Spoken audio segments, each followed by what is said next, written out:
Wabarakatuh.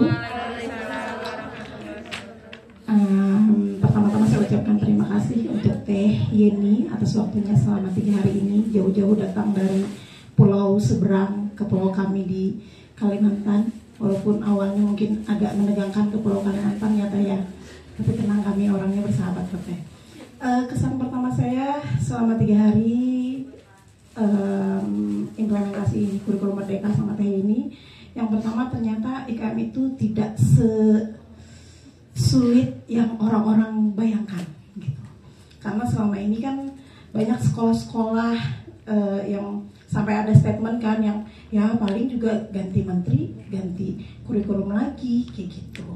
Nah, walaupun kami sebenarnya tidak setuju sih dengan itu, maksudnya apapun itu pasti kalau ada perubahan itu pasti tujuannya untuk menjadi yang lebih baik lagi. Makanya ini langkah awal kami untuk berbenah, maunya beradaptasi di semester 2 ini supaya nanti di tahun ajaran baru kami sudah siap untuk berubah jadi kurikulum Merdeka dari K13.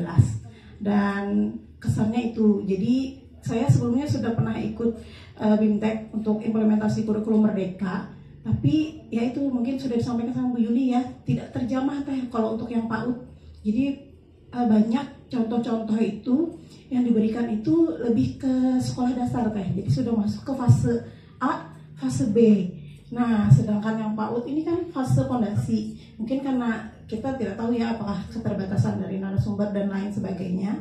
Jadi ikut itu dapat gambaran, cuman tidak sejelas seperti sekarang ini. Nah, sekarang ini dapat teorinya, terus kami praktek juga mengerjakan bersama dengan tim di kelompok. Dan alhamdulillah itu ya kalau dipresentasikan mungkin 85% sudah bisa. 15%-nya mungkin karena kami belum berpraktek secara langsung. Nah, itu kesan yang pertama. Jadi saya senang sekali sih, maksudnya dengan hadirnya Teh Yeni di sini itu membuat apa ya, yang kemarin masih tetarang upih sekarang sudah lebih jelas seperti apa kayak gitu. Dan bahkan ini paling nanti tinggal tindak lanjut dari tim kurikulum mungkin untuk menindaklanjuti untuk hasil akhirnya. Itu yang pertama. Terus yang kedua ya tadi saya senang Teh Yeni itu pembawaannya apa ya, yang melihat audiens ya. Apalagi saya ini tipikal orang kinestetik Teh. Jadi kalau duduk lama itu badan saya sakit semua rasanya. Makanya agak aktif. Mohon maaf ya peserta yang duduk di samping saya mungkin sering tersenggol-senggol tadi sampai senggol Teh Yeni, saya minta maaf. Jadi itu saya suka Teh Yeni. Jadi kadang Teh Yeni bercerita, entah itu pengalaman pribadi dan lain-lain, itu membantu memfokuskan kembali karena mungkin fitrahnya manusia ini suka mendengarkan cerita ya Teh. Jadi sebenarnya bukan hanya ice breaking yang cuman bernyanyi, bergerak, tapi intermezzo, hal-hal yang begitu juga bisa membantu untuk memfokuskan kami sebagai peserta untuk kembali kayak gitu. Dan itu memang masih berkaitan dengan kurikulum Merdeka, walaupun dulu belum ada namanya mungkin. Sekarang alhamdulillah sudah Batasmiah. Kalau orang Banjar sudah ada namanya. Ya itu untuk apa ya, kalau saran dan kritik untuk Teh Yeni saya agak susah mencarinya gitu. Apa gitu ya.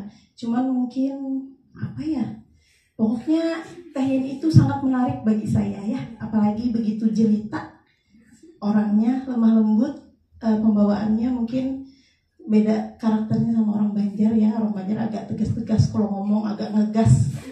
Antara tegas dan ngegas itu beda tipis. Kalau Teh Yeni bawaannya lembut, tapi alhamdulillah teman-teman masih tetap bisa, kami sebagai peserta masih tetap bisa menyimak dengan baik gitu. Mudah-mudahan tetap bisa berkelanjutan, bisa diberikan informasi kami, siapa tahu ada regulasi-regulasi yang berubah itu Teh. Itu aja sih harapan kedepannya, semoga tetap dapat informasi kalau ada perubahan regulasi terkait implementasi kurikulum Merdeka ini untuk sekolah. Terima kasih Teh Yeni.